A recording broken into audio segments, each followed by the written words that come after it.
తిరుమల కల్తూ వ్యవహారంలో ఏదైతే సిబిఐ నేతృత్వం వహిస్తున్నటువంటి సిట్ దాఖలు చేసినటువంటి ఫైనల్ ఛార్జ్ షీట్ విషయంలో ఏదైతే ఆరోపణలు ప్రధానంగా వైఎస్ జగన్ ను హిందూ వ్యతిరేకగా నిలబెట్టే ప్రయత్నం చేశారో ఇదంతా దుష్ప్రచారం, అందులో ఎలాంటి కొవ్వు కలవలేదని చెప్పి తెల్లమవడంతో దీనిని ప్రశ్నించిన నేపానికి వైసీపీ నేతలు మాజీ మంత్రులుగా ఉన్నటువంటి అంబటి రాంబాబు తర్వాత జోగి రమేష్ ఇద్దరి ఇళ్లపై అత్యంత అరాచకంగా దాడి చేసి ఇళ్లకు నిప్పు కూడా అంటించినటువంటి పరిస్థితి.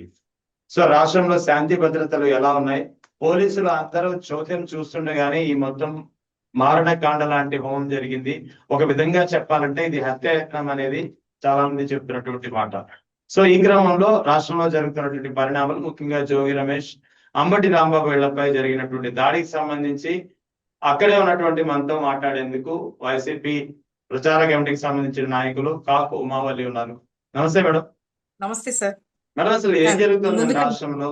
మీరు ప్రత్యక్షంగా చూస్తుంటారు, జోగి రమేష్ ఇంటిపై దాడి చేయడము, తర్వాత అంబటి రాంబాబు ఇంటిపై దాడి చేయడము. అసలు ఏం జరుగుతుంది, మీరు ఎలా తీసుకుంటున్నారు? సార్, ముందుగా మీకు ప్రజా చైతన్య వీక్షకులకి నా హృదయపూర్వక నమస్కారాలు తెలియజేస్తూ ఉన్నాను. ఇప్పుడు ఉన్నటువంటి పరిస్థితులు ఎలా ఉన్నాయంటే, కొన్ని సంవత్సరాలు వెనక్కి వెళ్తే కనుక ఒకసారి అంటే మన రంగా గారు, ముఖ్యంగా బెజవాడలో అయితే నేను చెప్పదలుచుకుని ఫస్ట్ జోగి రమేష్ గారి గురించి చెప్తాను. బెజవాడలో రంగా గారు చనిపోయిన తర్వాత ఆయన మరణ వార్త విని ఎంత దారుణంగా రావణ కష్టలాగా బెజవాడ అంతా కూడా ఏ విధంగా ఉందనేది గతంలోకి వెళ్తే మనం చూసుకుంటే ఏదైతే ఆ సంప్రదాయం సంస్కృతి ఉందో ఇప్పుడు అదే విధానంలో మరి ఈ రోజు కొత్తగా మళ్ళీ కూటమి నాయకులు అంటే డబుల్ ఇంజన్ సర్కార్ వస్తే ప్రజలకి మేలు జరుగుతుందని చెప్పేసి ప్రజలందరూ కూడా ఎంతో ఆశపడి మన కూటమి నాయకుల్ని అధికారంలోకి తీసుకొస్తే వచ్చిన దగ్గర నుంచి కూడా చూసుకుంటే దాదాపు 20 నెలలు వస్తా ఉంది. ఈ 20 నెలల్లో 1 కాదు 2 కాదు కొన్ని వందల సంఘటనలు మనం చూసుకోవచ్చు. మరి అది మితిమీరి తారాస్థాయికి వెళ్ళింది ఏంటంటే, ఇందాక చెప్పాను కదా బెజవాడలో ఏ విధంగా అయితే గతంలో సంఘటనలు జరిగాయో అనేది, ఈ రోజు ఇళ్ల మీదకి వెళ్ళి సజీవ దహనాలు చేసే విధంగా ఇంట్లో ఆడవాళ్ళు ఉన్నారా, పిల్లలు ఉన్నారా, పెద్దవాళ్ళు ఉన్నారా అనేది కూడా ఆలోచించకుండా వాళ్ళ ఇష్టారాజ్యంగా చట్టాన్ని చేతుల్లోకి తీసుకొని ఒకళ్ళకొకళ్ళు అంటే ఎలా ఉందంటే సార్, ఇది మాకేదో కోపం వచ్చింది, మీ కక్ష సాధింపు చర్యలు తీర్చుకోవాలి అని చెప్పేసి మీరు వెళ్ళిపోండి, ఏదో చిన్నపిల్లలు కొట్లాడుకున్నట్టుగా అసలు దాన్ని ఏ విధంగా వివరించాలో కూడా అర్థం కానటువంటి పరిస్థితి. అటువంటి పరిస్థితిలో ఈ రోజు రెచ్చగొట్టే ప్రయత్నాలు చేసి ఇళ్ల మీదకి ఫైర్ అంటే పెట్రోల్ బాంబులు ఇసిరేటటువంటి తారస్థాయికి దిగజారిపోయి వాళ్ళ యొక్క క్షణిక ఆవేశాన్నో మరి లేదంటే వాళ్ళకి ఓర్చుకోలేని తనమో లేదంటే అంతకు మించిపోయి మనుషుల్ని చంపాలి, హతమార్చాలి అన్న విధానంలోకి వాళ్ళ యొక్క ఆలోచనలు వెళ్తున్నాయి. చూసారా? ఇది నిజంగా ఎంత దారుణమైనటువంటి పరిస్థితులు మనం చూస్తూ ఉన్నామంటే, నిజంగా రాజకీయాలంటే విమర్శలు ప్రతి విమర్శలు చేసుకోవడం, ఒకరికొకరు మాట్లాడుకోవడం అనేది గట్టిగా వాదించుకోవచ్చు. రాజకీయాల్లో ప్రజల తరపున మాట్లాడాలి తప్ప ఈ వాదనలు అనేవి ఉంటాయి తప్ప ఒకరి మీద ఒకరు దాడులు చేసుకోవడం ఏంటి సార్ ఇంత దారుణంగానా? ఎన్నడైనా చూసామా ఈ భారతదేశ చరిత్రలో? అంటే నాకు వేరే స్టేట్స్ ఏమో తెలియదు, మన ఆంధ్రప్రదేశ్ లో గతంలో నేను చెప్పినట్టు రంగా గారి విషయంలో తప్ప తర్వాత ఇలా ఏ చిన్న కారణం అంటే కారణాలు కూడా లేవు వెతకాలన్నా కూడా. అసలు వాళ్ళ ఇంటి మీదకి జోగి రమేష్ గారి ఇంటి మీదకి వెళ్ళడానికి కారణం ఏంటండి అంటే, జోగి రమేష్ గారు ప్రశ్నించారు, గట్టిగా మాట్లాడారు. మీరు మాట్లాడే ఇప్పుడు కూటమి నేతలు మాట్లాడే మాటల ముందు జోగి రమేష్ గారు పెద్దగా ఏమనలేదే. వాళ్ళు మాట్లాడి అంటే ఒకసారి వీడియోలో ఒకసారి చూసుకోండి, సోషల్ మీడియాలో ఏ విధంగా హల్చల్ అవుతున్నాయో. వంగలపూడి అనిత గారు ఇప్పుడు ఆవిడ హోమ్ మినిస్టర్ గా వ్యవహరిస్తా ఉన్నారు. ఆవిడ గతంలో మాట్లాడిన మాటలు ఏ విధంగా ఉన్నాయో చూడండి. అసలు ఎంత వల్గర్ గా ఒక తల్లిని, ఒక అమ్మ అనే పదానికి పర్యాయ పదాలు ఎంత అసహ్యంగా అభివర్ణించి చెప్పారన్నది ఒకసారి చూడండి. గతంలో జగన్మోహన్ రెడ్డి గారు ముఖ్యమంత్రిగా ఉన్నప్పుడు ఆయన ఎన్ని విధాలుగా ఇప్పటికీ కూడా అంటే ముఖ్యమంత్రిగా ఉన్నప్పుడు కూడా ఆయన ఇష్టం వచ్చినట్టు చెప్పులతో కొడతాం, చేటలతో కొడతామని పవన్ కళ్యాణ్ గారు, ఒక పక్కన మంగళపూడి అనిత గారేమో ఆయన్ని రకరకాలుగా మాట్లాడడం, నత్తి పకోడి అని చెప్పేసి ఏది పడితే అది నోటికి ఏదొస్తే అభ్యంతరకరమైనటువంటి వ్యాఖ్యలు చేసినారు. వీళ్ళందరూ కూడా అయ్యన్న పాత్రుడు గారు కావచ్చు, మొన్న కూడా మాట్లాడడం జగన్ ఓడిపోయారే కానీ చనిపోలేదే అని అంత పబ్లిక్ గా ఒక మనిషి మరణాన్ని, హింసని కోరుకునే విధంగా వీళ్ళు మాట్లాడుతున్నారంటే అసలు ఏ విధంగా ఉందో చూడండి. చంద్రబాబు నాయుడు గారు ఈ రోజు రాష్ట్రానికి ముఖ్యమంత్రి అని చెప్పేసి చాలా గొప్పగా చెప్తున్నారు ఒక వర్గం జాతి వారు.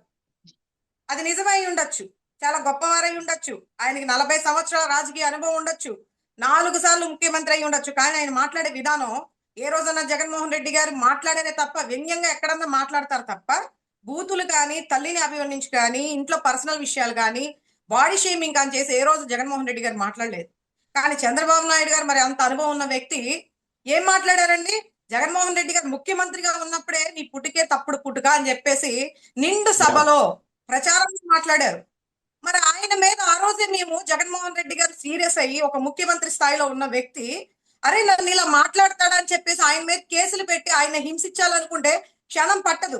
అది నిజమా కాదా చెప్పండి సార్. ఈరోజు అంత అంత బరితగ్గించి అంత దారుణమైన మాటలు మాట్లాడారు. అంటే నీ పుట్టుకే తప్పుడు పుట్టుక అని చెప్పి జగన్మోహన్ రెడ్డి గారు అంటే ఆయన తల్లిని అన్నట్టు కదా అది. మీ ఇళ్లలో ఉన్న వాళ్ళే ఆడవాళ్ళ, మీ ఇంట్లో ఉండే వాళ్ళే భార్యలా, మీ ఇంట్లో ఉండే చెల్లిళ్ళా, ఎవరికి అభిమానాలు ఆత్మాభిమానాలు తల్లి చెల్లెలు ఎవరి ఇళ్లలోనూ లేరా? ఎవరింట్లో ఆడవాళ్ళు కదా? మీ పార్టీలో ఉన్న వాళ్ళే ఆడవాళ్ళ, వాళ్ళకే సంబంధిస్తుందా ఇవన్నీ కూడా?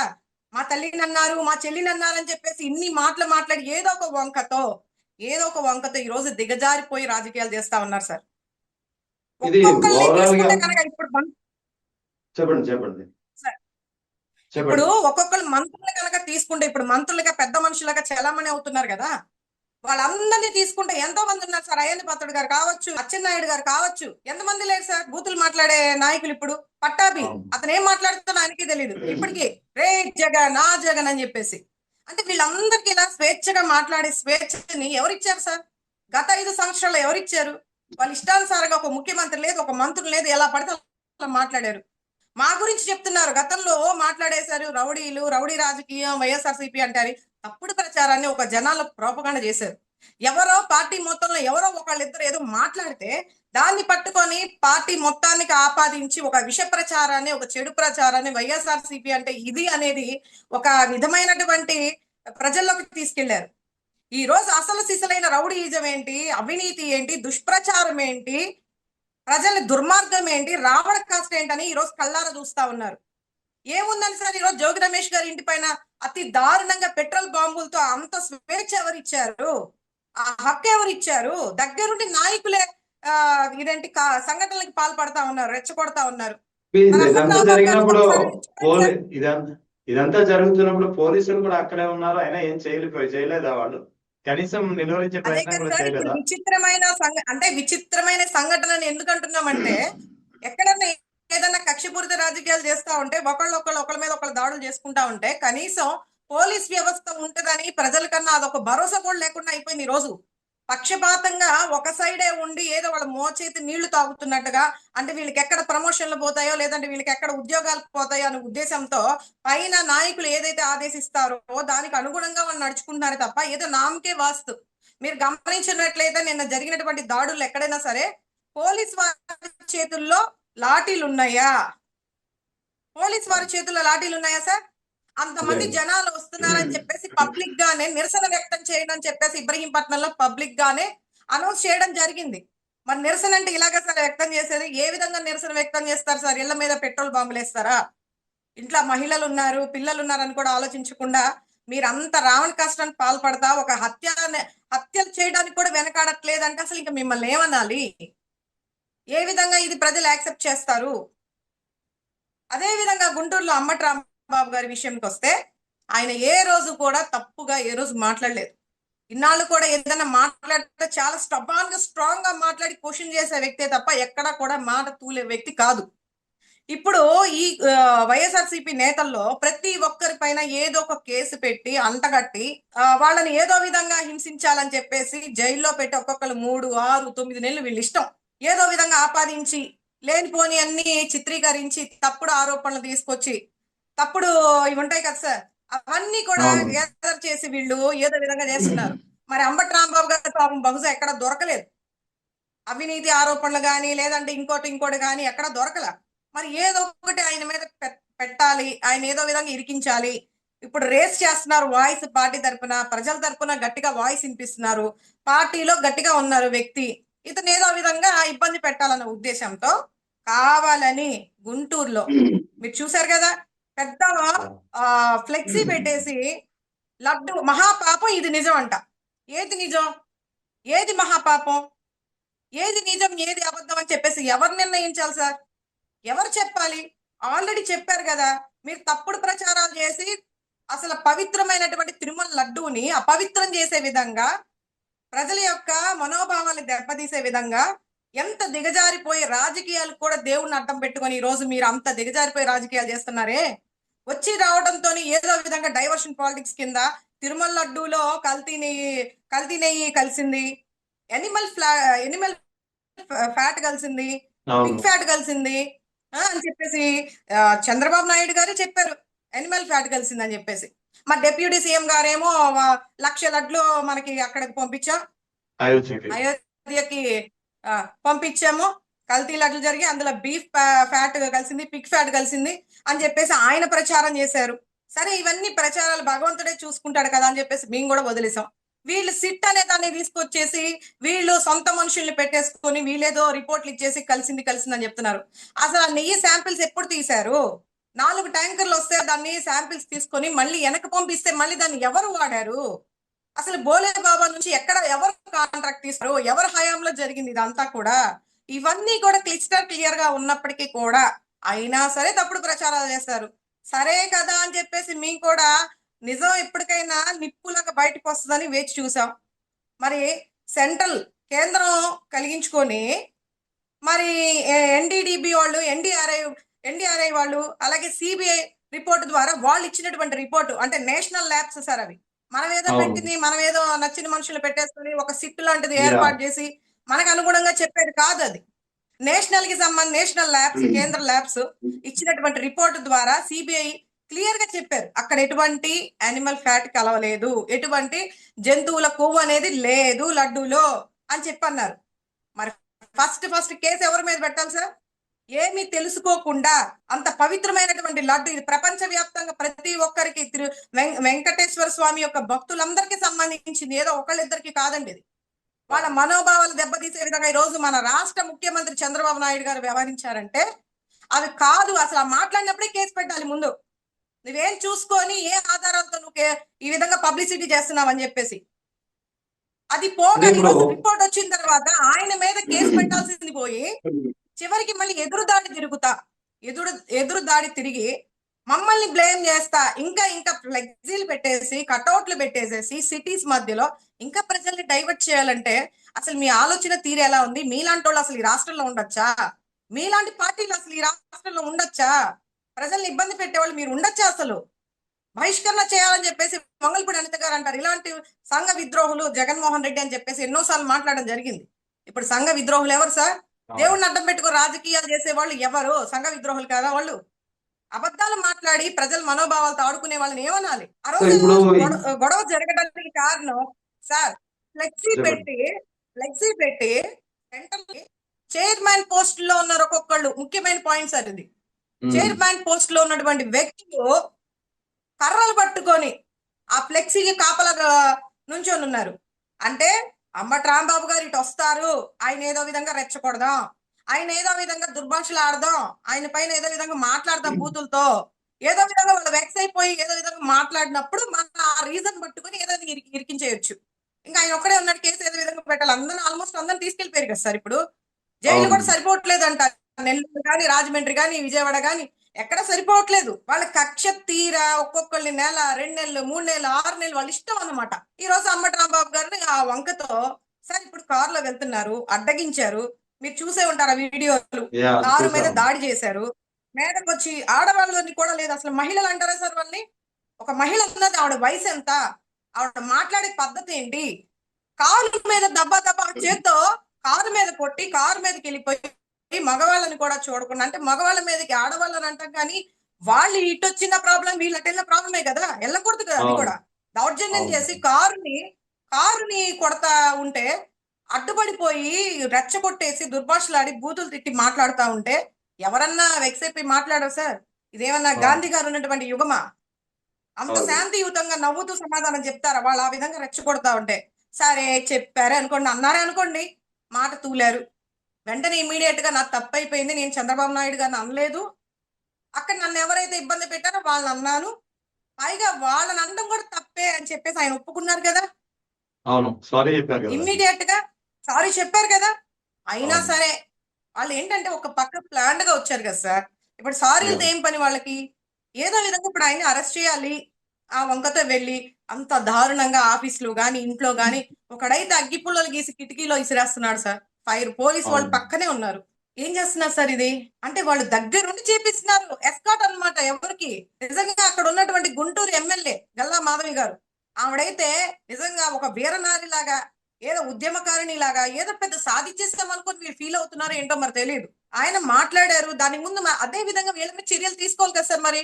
ఆ ఎమ్మెల్యే అవును. గల్లా మాధవి గారిని అడుగుతున్నా నేను. అక్కడ ఒక మహిళ అంత దారుణంగా మేము కూడా మాట్లాడలేం లకారాలతో అంత దారుణంగా మాట్లాడిందే. గ్రంథాలయ చైర్మన్ అంట వందనానో ఏమో పేరు ఆవిడ పేరు. అవునండి. ఆవిడ అవునవును. వయసు పెద్దది. ఒక పదవిలో ఉన్న చైర్మన్ పోస్టు, నామినేటెడ్ పోస్టు. వాళ్ళు కర్రలు పట్టుకొని నుంచొని రెచ్చగొట్టి అసలు పోస్టర్ అంటే ఆ ఫ్లెక్సీ పెట్టడమే హక్కు లేదు. పెట్టారు, రెచ్చగొట్టారు. కర్రలు పట్టుకునే అంత స్వేచ్ఛ వీళ్ళకి ఈ ప్రజాస్వామ్యంలో దొరికింది. అది పైనున్నటువంటి నాయకులు ఎవరు కల్పించారనేది ఆ భగవంతుడికి తెలుసు. అందరికీ తెలుసు. ప్రజలందరికీ తెలుసు. వాళ్ళు ఏ ధైర్యంతో అయి సాహసించారనేది. పైగా రెచ్చగొట్టి, పైగా అంతంత మాటలు మాట్లాడితే వాళ్ళ మీద కూడా కేసు పెట్టి వాళ్ళని కూడా లోపలేయాలి కదా! ఎందుకు అవును. వదిలేస్తున్నారు? అక్కడ ఒక అతనైతే నువ్వు రారా చెప్తా నీ చెయ్యి నరికేస్తా అన్నాడు. ఆళ్ళల్లో ఎవరో ఒకళ్ళు. ఎవరిని అంబటి రాంబాబు గారు నీ చెయ్యి అవును. నరుకుతానని చెప్పేసి. అంటే ఇంత దారుణంగా వాళ్ళు ఏదైనా మాట్లాడొచ్చు సార్. ఎందుకంటే వాళ్ళ ప్రభుత్వం ఉంది. వాళ్ళ చట్టం వాళ్ళ చేతుల్లో ఉంది. రెడ్ బుక్ రాజ్యాంగం కదా ఇది. అంబేద్కర్ అవును. గారు రచించినటువంటి రాజ్యాంగం నడవట్లా. రెడ్ బుక్ రాజ్యాంగం నడుస్తుంది కాబట్టి బహుశా ఇలాగే ఉంటాయేమో. కానీ ఒకటి చెప్తున్నా అల్టిమేట్ గా ఇవన్నీ కూడా ప్రజలు గమనించాలి. ఎందుకంటే ఏమీ లేని దాన్ని పెద్ద ఎత్తున ప్రచారాలు చేసి రౌడీ రాజకీయం, రౌడీ వైసీపీ అంటే ఒక రౌడీ రాజకీయం చేస్తారు. ఒక రౌడీలు, గూండాలని చెప్పి మాట్లాడుతున్నారు.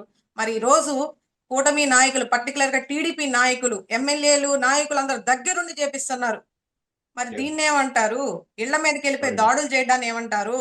ఆడవాళ్ళని లెక్క చేయకుండా ఇళ్లల్లో ఫైర్ అంటే పెట్రోల్ బాంబులు మీరెక్కడన్నా చూసారా గతంలో? పెట్రోల్ అవును. బాంబులంట మరి. ముందు నుంచి ప్రిపరేషన్ లేకుండా అప్పటికప్పుడు పెట్రోల్ బాంబులు ఎలా వస్తాయి సార్? ఏ నాయకుడి సపోర్ట్ లేకుండా పెట్రోల్ బాంబులు తీసుకొని అంతమందిని గ్యాదర్ చేసి ఒక్కసారిగా ఇంటి మీద పడిపోయి పెట్రోల్ బాంబులు ఇసిరేస్తున్నారంటే ఒక్కసారి ఆలోచించండి. వాళ్ళ వైఖరి ఎలా ఉందనేది. జోగి రమేష్ గారిని ఇప్పుడు కాదు సార్. కూటమి ప్రభుత్వం ఏర్పడిన దగ్గర నుంచి వచ్చిన 2 నెలలకే ఆయన కుమారుడైనటువంటి పెద్ద కుమారుడిని అరెస్ట్ చేశారు ఏదో విధంగా. అతనికి రాజకీయాలకు సంబంధం లేదు. ఎక్కడో విదేశాల్లో హ్మ్. ఉండి చదువుకున్నటువంటి వ్యక్తిని తీసుకెళ్లిపోయి అరెస్ట్ చేశారు. అయినా సరే వీళ్ళకి కక్ష తీరల. మళ్ళీ జోగి రమేష్ గారిని లిక్కర్ స్కామ్ ఏదైతే ఆయన అక్కడ జరుగుతున్నటువంటి అన్యాయాన్ని, అక్రమాన్ని బట్టబయలు చేసి చూపిస్తే చివరికి అటు తిరిగి, ఇటు తిరిగి ఆయన మీదే పెట్టారు. తప్పుడు అవును. సాక్ష్యాలతో ఆయన మీదే పెట్టి ఆయన అరెస్ట్ చేసి 83 రోజులు జైల్లో పెట్టారు. అయినా సరే కక్ష తీరల. వాళ్ళ కుటుంబ సభ్యులు భార్య పైన, చిన్న కుమారుడి పైన ప్రతి ఒక్కరి పైన కేసు పెట్టారు. ఆయనతో పాటు తిరిగే ముఖ్యమైనటువంటి వ్యక్తుల పైన కూడా కేసులు పెట్టారు. అయినా తీరలేదు. ఇప్పుడు ఆయన ఏదో గట్టిగా ప్రశ్నించి జైలు నుంచి వచ్చిన తర్వాత చాలా స్ట్రాంగ్ గా అంటే జైలుకి వెళ్లే ముందు ఎలా ఉన్నారో జైలుకి వచ్చాక కూడా అలాగే ఉన్నారు కదా. మన అవును. వాళ్ళు తట్టుకోలేకపోయారు.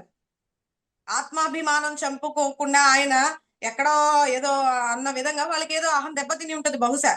అందుకనే అందుకే ఏదో మళ్ళీ విధంగా టార్గెట్ ఈయన ఇంకా చేశారు. ఇబ్బంది పెట్టాలి. టార్గెట్ చేశారు. ఇంకా ఇబ్బంది పెట్టాలి, ఇంకా ఇబ్బంది పెట్టాలని ఈ రోజు అంబటి రాంబాబు గారు జరిగినటువంటి అన్యాయాన్ని దృష్టిలో పెట్టుకొని ఆయన ఎక్కడో తిరుపతిలో తంబళపల్లి వాయిదాకి తిరుపతి వెళ్తే అక్కడుండి మాట్లాడడం జరిగింది. ఆ మాట్లాడిన దాంట్లో కూడా ఏం తప్పుంది సార్? లోకేష్ గారికి కొవ్వు తగ్గింది కానీ చిప్పు దొబ్బింది. ఏం అవును. చేస్తున్నారు వాళ్ళకే తెలియట్లేదు అన్నాడు. వీళ్ళు మాట్లాడే మాటలతో కంపేర్ చేసుకుని అది పెద్ద విషయం ఏమీ కాదు. మాకు అవును. తెలిసి. ఎందుకంటే కంపేర్ చేయాలంటే వాళ్ళ వీడియోలు, మా వీడియోలు కూడా పక్కన పెడితే తెలుస్తుంది. వాళ్ళు మాట్లాడే మాటలు ఎంత అద్భుతంగా ఉన్నాయి ఏంటనేది. అయ్యేం సుమతి అవును. శతకాలు కాదు కదా. మరి ఆయన మాట్లాడిన దాన్ని బేస్ చేసుకొని ఇమ్మీడియట్ గా ప్రీ ప్లాన్డ్ గా జనాలకి డబ్బులు ఇచ్చి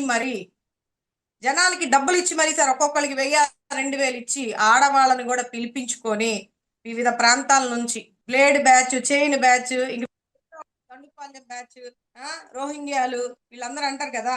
ఆ టైప్ అవును. లో జనాలందరినీ పిలిపించుకొని ఇష్టానుసారంగా ఏసేసి చప్పట్లు కొట్టుకొని కేరింతలు కొడుతున్నారు. అంత ఆనందపడతా ఉన్నారు. ఒక పక్కన వీడియో కాల్ లేదా వీడియో కాన్ఫరెన్స్ లోనో ఫోన్ లో మాట్లాడుకుంటా ఓకే సక్సెస్ అయిపోయింది మేము చేస్తామని పైన వాళ్ళకి సమాచారం అందించాలి కదా సార్. ఆ అవును. విధానంలో ఈ రోజు నడుస్తా ఉంది. నిజంగా ఇదంతా కూడా ప్రజలు గమనించాలి. నేను డైరెక్ట్ గా ప్రజలకే అప్పీల్ చేసుకుంటా ఉన్నా. గమనించండి. ఏది ఇది వాస్తవం, ఏది అవాస్తవం అనేది గమనించండి. నాయకులు ఎప్పుడు కూడా ఈ రోజు శాశ్వతం కాదు. ఈ రోజు కూటమి నాయకత్వం ఉండొచ్చు. 2 సంవత్సరాలు అయిపోయింది ఆల్రెడీ. మహా అయితే ఎన్నాళ్ళు ఉంటారు? పోలీసు వారు కూడా మరి పోలీస్ వ్యవస్థ ఇంత దారుణంగా వన్ సైడ్ ఉండి ప్రజలకు అన్యాయం చేస్తా ఉన్నారు. ఇది చాలా దారుణం. ఖచ్చితంగా Right. రాబోయే రోజుల్లో ప్రజలు ఖచ్చితంగా గుణపాఠం చెప్పే రోజులు వస్తాయి. ప్రజలు ఈ రోజు మౌనంగా ఉండొచ్చు, కానీ అవకాశం వచ్చినప్పుడు ఓటు అనే హక్కుతో ఇవన్నీ Right. కూడా మీకు బుద్ధి చెప్పే రోజులు దగ్గరుండే. అదే విధంగా ఈ రోజు మీరు చేసేదానికి మూడింతలు, అంటే మీరు కర్రలు పట్టుకొని ఉంచున్నారు, మాకు కర్రలు పట్టుకొని ఉంచోవడం చేతకాక కాదు. ఈ రోజు మీరు కొత్త సంస్కృతిని తీసుకొచ్చి కావాలని ఏదో చిన్న మాట అన్న దాన్ని రాద్ధాంతం చేసి ఇళ్ల మీదకి వెళ్లే అంత దారుణానికి పాల్పడుతున్నారంటే, ఎవరైతే ఈ దారుణాలకు పాల్పడతా ఉంటారో వాళ్ళందరికీ కూడా తిప్పి ఇచ్చే రోజులు ఖచ్చితంగా ఉంటాయనేది ప్రతి ఒక్కరు కూడా గమనించుకొని నడుచుకోండి ఇప్పటి నుంచి అయినా అనేది విన్నపం చేస్తూ ఉన్నా. Right, madam. Thank you very much. Thank you, madam. Thank you.